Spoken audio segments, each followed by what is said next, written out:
एक हंस की 5 बातों को याद कर लीजिए। जीवन में धोखा खाने से बचे रहोगे। जय श्री कृष्णा दोस्तों, यह विषय बहुत ही ज्ञानवर्धक है। दोस्तों, एक छोटी सी कहानी के माध्यम से जानते हैं कि आखिर वह 5 बातें कौन सी है। कृपया कहानी में अंतिम तक बने रहे। एक बहुत बड़ा जंगल था। उस जंगल में एक विशाल वृक्ष था। उसी वृक्ष पर बहुत सारा हंस रहा करते थे। उन हंसों में से एक हंस बहुत बुद्धिमान था। वह बुद्धिमान हंस बहुत बूढ़ा था। वह बूढ़ा हंस उस जंगल पर अक्सर नजर रखता था। एक दिन वृक्ष पर जहाँ हंसों का ठिकाना था, वहीं पर एक बेल निकल आई। तो उसने बाकी के हंसों से बोला कि इस बेल को तुरंत काट दो, वरना एक दिन यह बेल वृक्ष के नीचे तक फैल जाएगी और कोई शिकारी इस बेल के सहारे वृक्ष पर चढ़कर हमारा शिकार कर हमें मार देगा। यह सुन के बाकी हंस बोले, अरे तुम बेवजह ही इतने चिंतित हो रहे हो। अभी यह बेल बहुत छोटी है, तो इसे बढ़ने में भी बहुत समय लगेगा। तब तक हम इस बेल को काट देंगे। बूढ़ा हंस अब काफ़ी कमज़ोर हो चुका था, इसलिए वह चाहकर भी उस बेल को अपनी चोंच से नहीं काट सकता था। बूढ़ा हंस फिर से बोला, नहीं नहीं, इसे अभी काट दो, वरना यह बेल अधिक बड़े हो गई तो इस बेल को काटना बहुत मुश्किल हो जाएगा और एक दिन यह बेल हमारी मौत का कारण बनेगी। लेकिन कोई भी हंस उस बूढ़े हंस की बात सुनने को तैयार नहीं था। समय बीतता गया और बेल एक दिन बहुत बड़ी हो गई।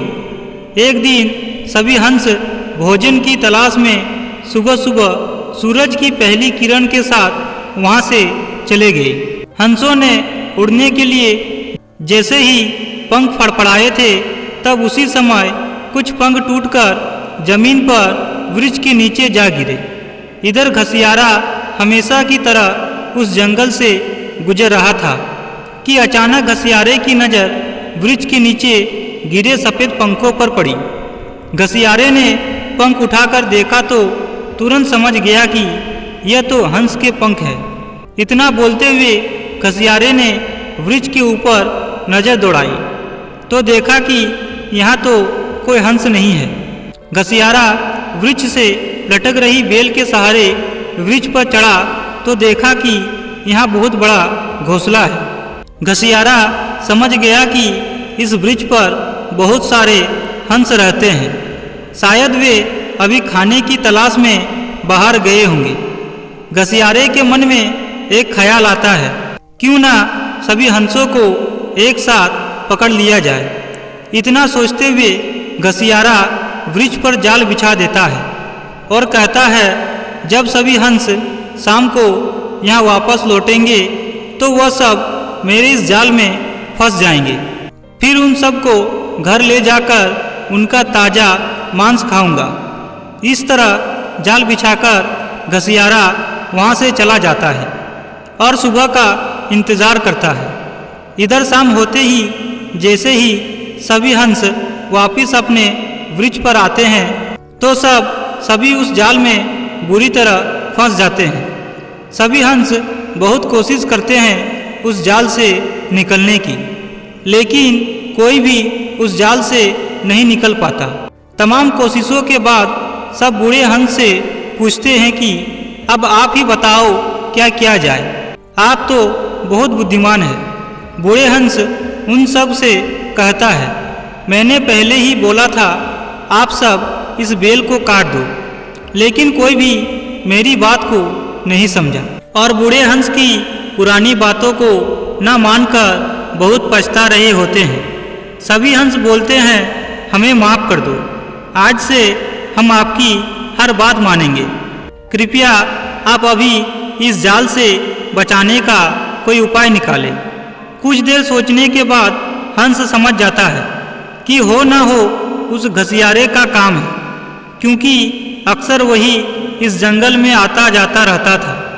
बूढ़ा हंस यह बात अच्छे से जानता था कि वह घसियारा मरे हुए जानवरों को नहीं ले जाता। तो ऐसे में बूढ़े हंस के मन में एक उपाय आया और वह बोला, जिसने हमें इस जाल में फंसाया है वही हमें इस जाल से निकालेगा। बूढ़े हंस की यह बात सुन बाकी के हंस बोले, यह आप क्या बोल रहे हो? भला वो हमें क्यों इस जाल से बाहर निकालेगा? मेरी बात ध्यान से सुनो। सुबह जब वो घसियारा आएगा तब सब ने झूठ मूठ का मरने का नाटक करना। मतलब जैसे ही वह घसियारा वृक्ष पर चढ़कर हमें देखने आए तो खुद को ऐसा दिखाना कि वह हमें मरा हुआ समझे। जब वह हमें मरा हुआ समझेंगे तो उसी समय वह एक एक करके हंस को जाल से निकालने लगेंगे। फिर जैसे ही वह घसियारा सारे हंस को जाल से निकालकर अलग कर देगा तब सब तुरंत वहाँ से उड़ जाओगे। लेकिन एक बात का खास ध्यान रहे, कोई भी हंस तब तक यह मरने का नाटक जारी रखेगा जब तक कि वे घसियारा आखिरी हंस को जाल से निकालकर अलग ना कर दे। यदि किसी ने जरा भी गड़बड़ी की तो हम सब मारे जाएंगे। और यदि कोई सिर्फ अपनी जान बचाने के चक्कर में पहले ही उड़ा तो घसियारा समझ जाएगा कि बाकी के हंस भी जिंदा है, तो वह बाकी के हंस को मारकर खा जाएगा। इधर जैसे ही सुबह होती है वह घसियारा आ जाता है। अब सभी हंस वहाँ वैसे ही करते हैं जैसा बूढ़ा हंस ने कहा था। घसियारा जैसे ही वृक्ष से जाल को नीचे उतारता है तो वह यह देखकर चौंक जाता है कि सभी हंस मरे हुए हैं और फिर एक एक करके सभी हंसों को जाल से निकालकर अलग करना शुरू कर देता है। जैसे ही सभी हंस जाल से अलग हो जाते हैं तभी तुरंत सभी हंस अपने पंख फड़फड़ाते हुए वहाँ से उड़ जाते हैं। यह देख घसियारा अपना माथा पीटते हुए वहाँ से चला जाता है। दोस्तों, इस कहानी से हमें दो शिक्षा मिलती है।